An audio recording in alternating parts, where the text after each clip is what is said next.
This is Lyle Blackburn, and you're listening to the Cryptid Creatures podcast with Brian and Todd.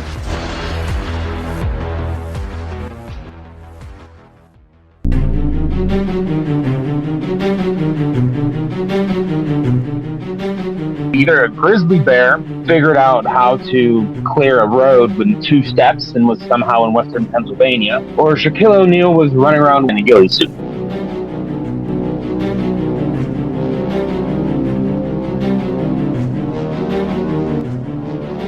Extremely large, is walking on 2 legs, and it cleared a 4-lane highway in 3 steps.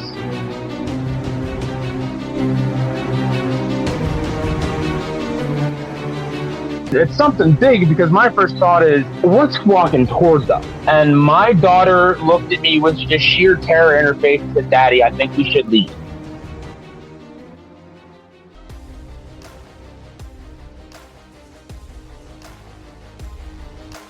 This is the Cryptid Creatures podcast. I am Brian, and with me as always is my co-host Todd. What's up, buddy? Brian, we got Jay coming on tonight. Jay had a Bigfoot encounter. Bring him on and see what's going on with that. I think he was driving in his car when they saw this thing. Ooh. Yeah, that sounds like fun. As you know, that's the most common way people have encounters. It seems like it. It seems we have a lot of those, just driving by or driving down a deserted road, and here they come walking across the road. Yeah. Okay. So let's bring him on, see what he's got to say. All right, let's get him. How are you? Good. How are you? Great. Thanks for coming on, Jay. Yeah, no problem. You had said you'd had a Bigfoot encounter, or maybe more than one Bigfoot encounter. Is that right? Yeah, well, this is how I explain it to people. Because you say Bigfoot, people are like, yeah, okay, buddy. I live in southwestern Pennsylvania, in the Laurel Highlands. Right? So it's a big, flat plateau, mountain range. You know, it's basically a valley on top of the mountains. All right? So we have lots of woods, we have lots of mountains, lots of hills, and there's also been lots of sightings here. It's not something that people usually talk about because the whole stigma with it, but people will say, I saw something, I heard something. One experience that me and my kid's mother had years ago, 12 years ago, we were driving down Route 22 where it merges into 66 in roughly Belmont, Pennsylvania. And something, and this is how I explain to people, either a grizzly bear figured out how to clear a road with 2 steps and was somehow in western Pennsylvania, or Shaquille O'Neal was running around western Pennsylvania in a ghillie suit. I mean, that's my... So, you know, we always say we saw something, but I mean, whatever it was, is extremely large, is walking on 2 legs, and it cleared a 4-lane highway in 3 steps. I mean, I can't do that. I mean, I don't know anyone who really can. Another situation, me and my daughter, I took her fishing here locally in our town. There's the Laurel Hannah Creek. And actually, the funny thing about that creek, now that I think about it, twice a year, usually early spring and mid to late fall, there's this stench in the area. And if the wind's just right, you can smell it for several blocks. And it's just the real pungent kind of gross smell. I don't really know how to describe it. But anyway, we were down fishing in this little creek, little boat launch that takes you down to a town called New Alex. And this is all woods the whole way down. But it's still kind of sort of in the city, the town, if that makes sense. It's a little park that's kind of set aside. Right. And we're fishing, and the wind is at our back, so the wind's blowing into the forest. And she's about 4 or 5, so, you know, real little, real chattery, real, you know, making a lot of noise, squealing and stuff. And the brush in front of us starts moving towards us, which, you know, and it's something big because my first thought is, what's walking towards us? I mean, she's being loud, I'm being loud. What's walking towards us? And I had watched those, you know, shows, Bigfoot shows back in the day when I was a kid and stuff. So I made that grunt, you know, that sound, and it came back, and all the rustling stopped, and that sound came back to me. And my daughter looked at me with just sheer terror in her face and said, "Daddy, I think we should leave." So had her behind me, walked backwards, walked back up out to the car. I have no idea what that was. I didn't see anything that time, but whatever it was big and it was walking towards us, which for me was either we're not supposed to have mountain lions here, but there people do say they see them. We do have black bears here. Mountain lion might walk up on us. The black bear is not going to for being loud and making noise. I mean, they know like, oh, I don't want to go that way. That might be trouble. A dog's gonna make a little bit more noise now. I don't think a dog's gonna just creep up, because dogs aren't super stealthy, especially around here, because they bark constantly because everyone here has a dog. So if there's a dog walking through the woods, it's gonna hear the other dogs and it's gonna bark back. So I mean that's kind of the things that have happened. There's a place called Lynn Run, and this is just a weird one that creeped me out. Like I don't necessarily know what this was about. My cell phone notification used to be the Chewbacca growl. You know what I'm talking about? Mm-hmm. Whatever. Yep. And I'm walking. We had a cabin, and I walked up to the ranger station to get matches or something, or a bottle of water. I don't remember. And I'm walking down, and my phone goes off, and I hear the same sound come from back in a little hollow next to me. And I'm like, okay, I'm gonna keep walking because that's really strange, and that kind of creeped me out. So in your first encounter, when you guys were driving down the road, how far away did you say, or do you think this creature was? All right, I was speeding, so we were probably 60 feet. I'd say we were close. It wasn't like I saw it off in the distance and had time to slow down. I mean, I remember stepping on my brakes once I saw, whatever come up over this little crest of a hill that crossed over the road, like a little grass barrier. You know what I'm talking about? What color did you say this thing was, or what color was it? It looked very dark. It was night. Oh, okay. It was late. We were going to Walmart because we like to go shopping when nobody else was there. Right. Yeah, good idea. I do too. So I mean, I'd say like I said, grizzly bear, like dark brown. Mm-hmm. I'm pretty sure it wasn't black. Yeah. I wouldn't say it was black. No. Definitely wouldn't be a bear because they don't normally stay. They don't live here very long. There are no grizzly bears here. Like I'm in Pennsylvania. They don't exist here. Unless one escaped from a zoo, but I'm pretty sure that would have made the news. Yeah. So what did you say when it happened? What did you guys? Would you do? I waited for her to say something because I wanted confirmation that I had just seen what I had saw, which I think a lot of people are kind of that way. And she was like, "Did you see that?" And I was like, "Yeah." She was like, "What was it?" And I was like, I don't really know. And she refuses to think it was anything. She just says it was something. She won't say, what she thinks it is, what other people might. She just said, I saw something. Right. Did you guys believe in Bigfoot before this because of where you're at? I mean, there's a lot of sightings that go on. She didn't, but I mean, I had always been told stories from family members. My father was ex-Marine, did 3 tours in Vietnam. When he came home, he kind of lived in the woods for a while by himself. He said he encountered a few things there. He also said he encountered things in Vietnam. He talked about rock apes a couple of times when he was kind of drunk. He usually didn't talk about Vietnam unless he was drunk, or as he's getting older, he's starting to talk about it more. He's now 71, so I think he's kind of trying to get things off his chest now, maybe.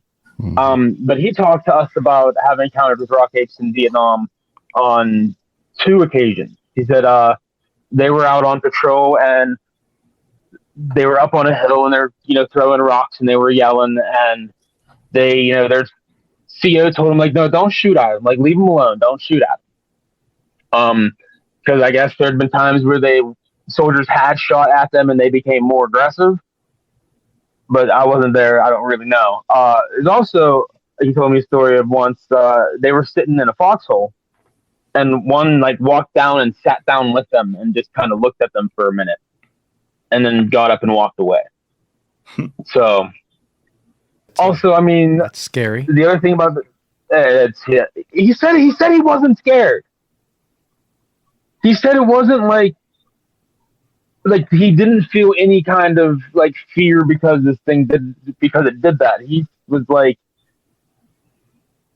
it had shocked him, but it didn't frighten him, if that makes sense. Um, the other thing about this area, it's a weird area. A lot of things, people, lots of people. What is that? A lot of people have UFO sightings here. I mean, I'm not 10 miles from Kecksburg. So, I mean, a lot of people see a lot of things in this area, and it's kind of interesting to hear people talk about it. You're not far from the Allegheny National Forest. Have you ever spent any time in there?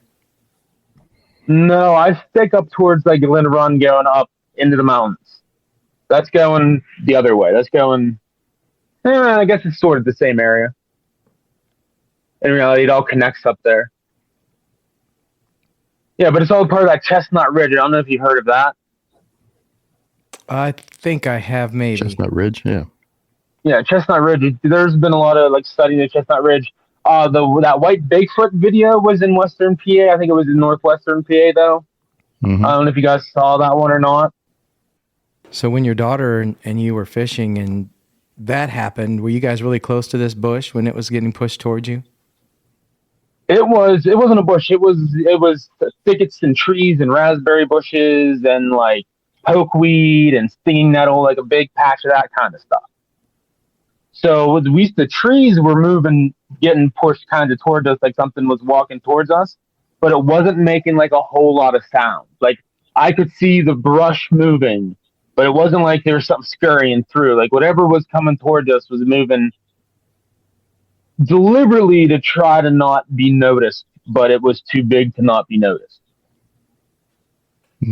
If that makes any sense to you. Because I mean, it was spring. Everything was huge from growing. It was a kind of a cooler day, and like I said, the wind's blowing at our back. So whatever's coming towards us definitely smells us. Like there's no way it doesn't.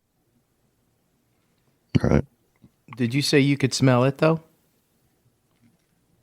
No, we couldn't smell it at that time, but in that area, twice a year, like early spring, mid to late fall. There's this stench in that area for, few days, maybe a week, but it's only at those 2 times of the year.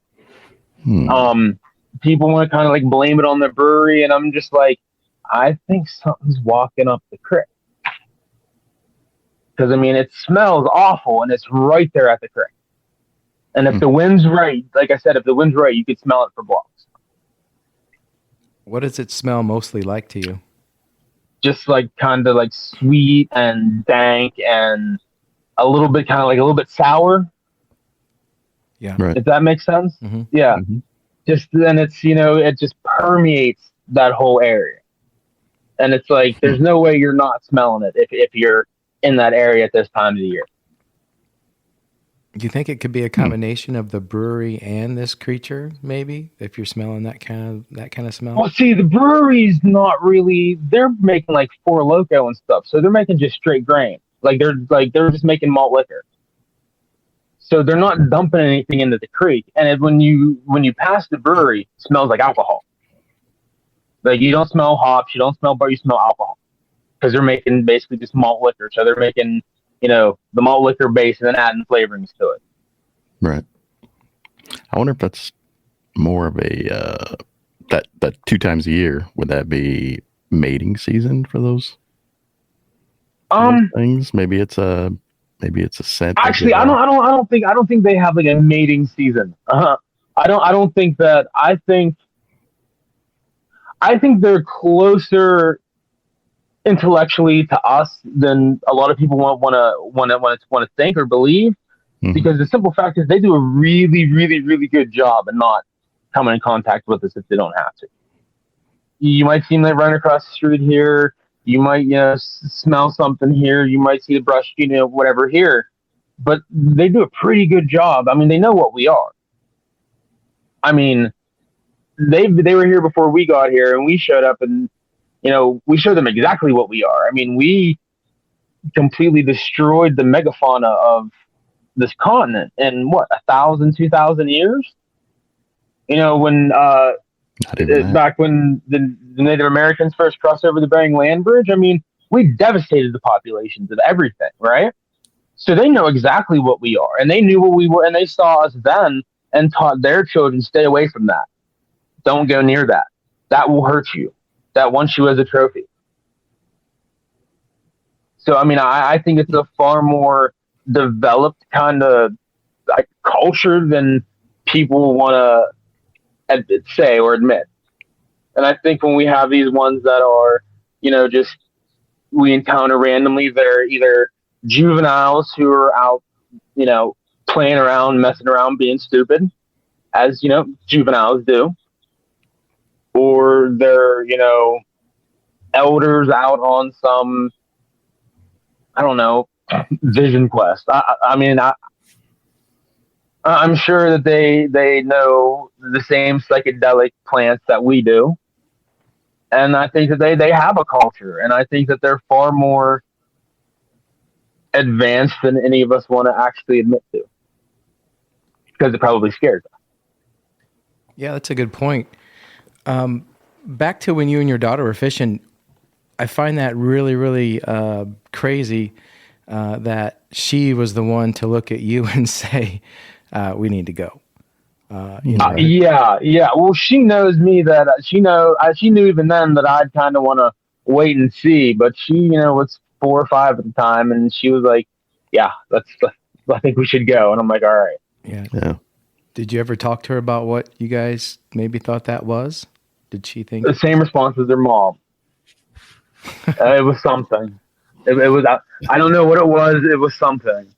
Yeah, it was definitely something. Yeah. I'm not sure what it was. Jay, where do you think Bigfoot comes from? I don't think it's the supernatural. I don't think aliens dropped them off. Anything like that. Because I mean, when you think about it, there's always been accounts, records. People have always talked about something on basically all the continents, right? And that one species of gorilla wasn't discovered until like 1913 or something. And people talk about like, well, we don't have to climb it, or they wouldn't survive here. Why don't we find their bodies? I mean, because they probably bury their dead. I mean, and how often do you find a bear carcass in the woods? Yeah, not very often. I mean, in reality, like, have you ever found one? I never. Nope. So, I mean, the argument of like, why don't you ever find them? Like, for the same reason you don't find dead deer everywhere. You may encounter a dead deer here and there in the middle of the woods, but how often do you like? It's not like an everyday occurrence. Yeah, you'll see more of them than you will bears or mountain lions or. Oh, absolutely.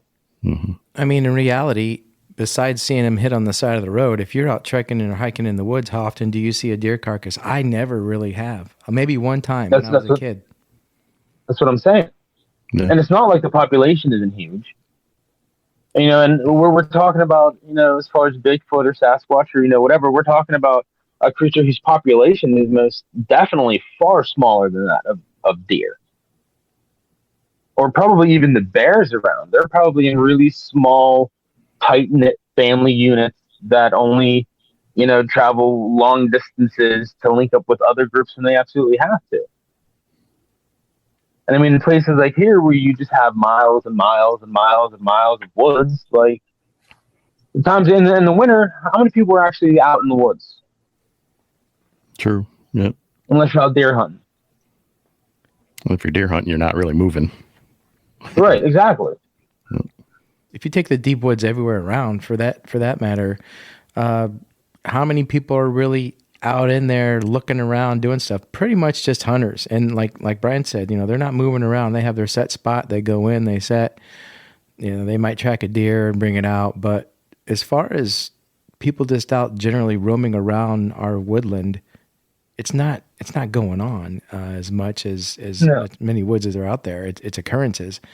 So these things have plenty of places to hide and stay away and move back further if they sense people coming in. So do you think you'd want to see another one, Jay? And if you did, how would you want to see it? I had another road experience actually not that long ago, maybe a year ago. Me and my ex-girlfriend were driving on Donahue Road, And we had a similar kind of, this one was at a further range where we just saw some come out of the woods, dart across, and whatever it was very large. And what I want to see, you're talking about like having like an up close personal encounter kind of thing, or like being able to like have binoculars and see one in the distance. Like they're two very different things. Right. Well, that's what I said. How would you want to see it if you did see another one?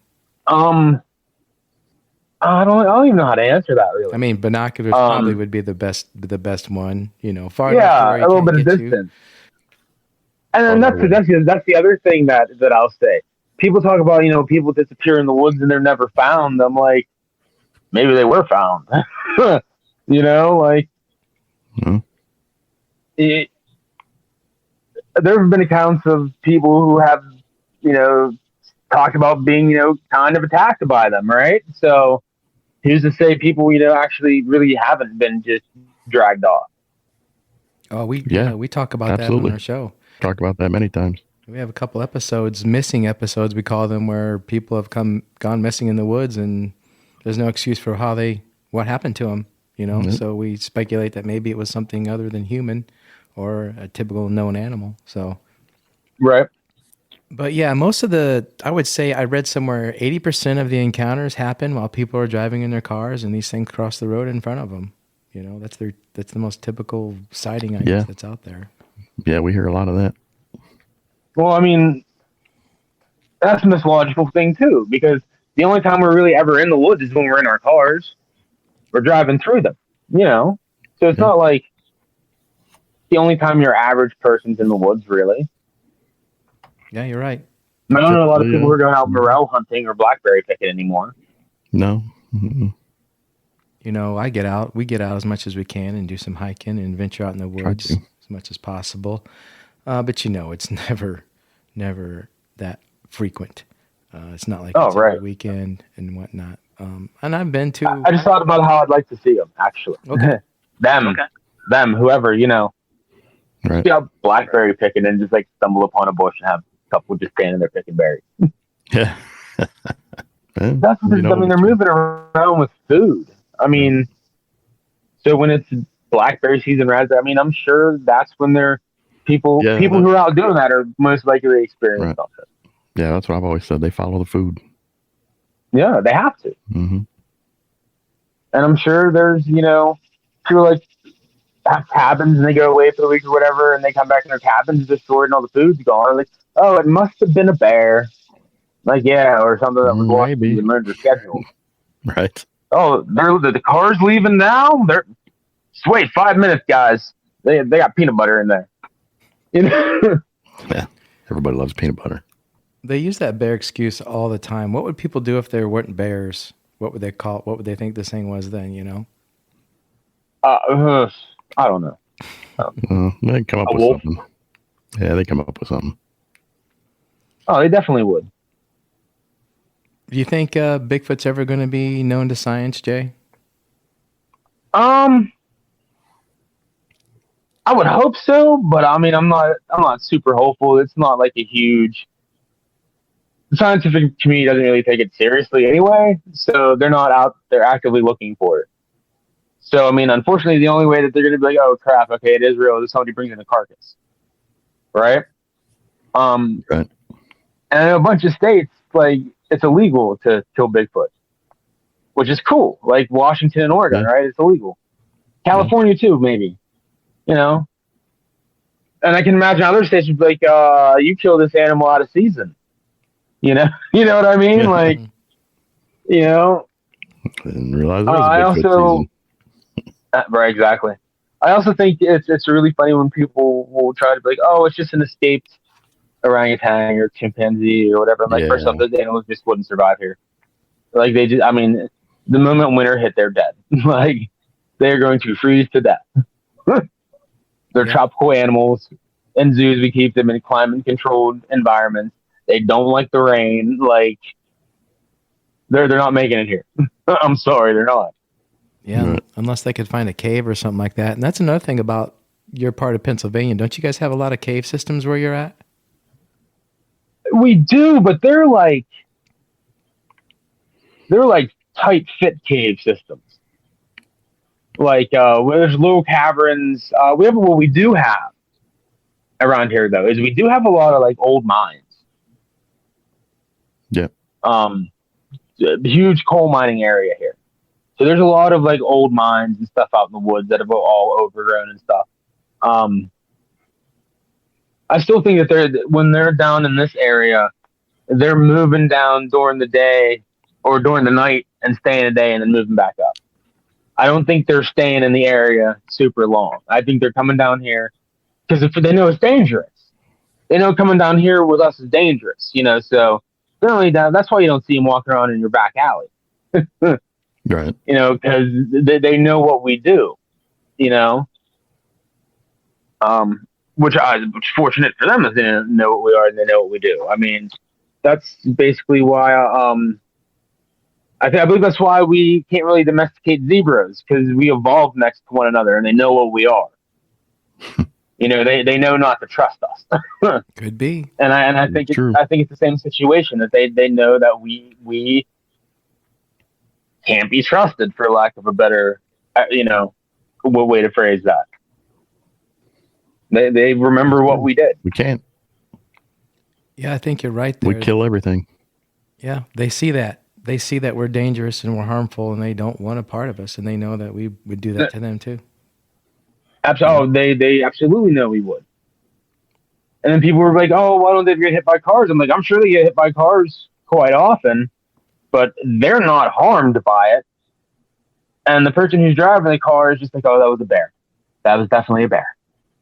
Because people will just immediately be like, no matter what they see, large, dark in color, on the side of the road, whatever, it's a bear. And I'm like, dude, like a bear's not 8 feet tall. Right. At least not a black bear. Black bear's what, like 5'7"? And that's probably a big black bear, Yeah. Especially here because all of our animals are skinny because they're going up and down hills constantly.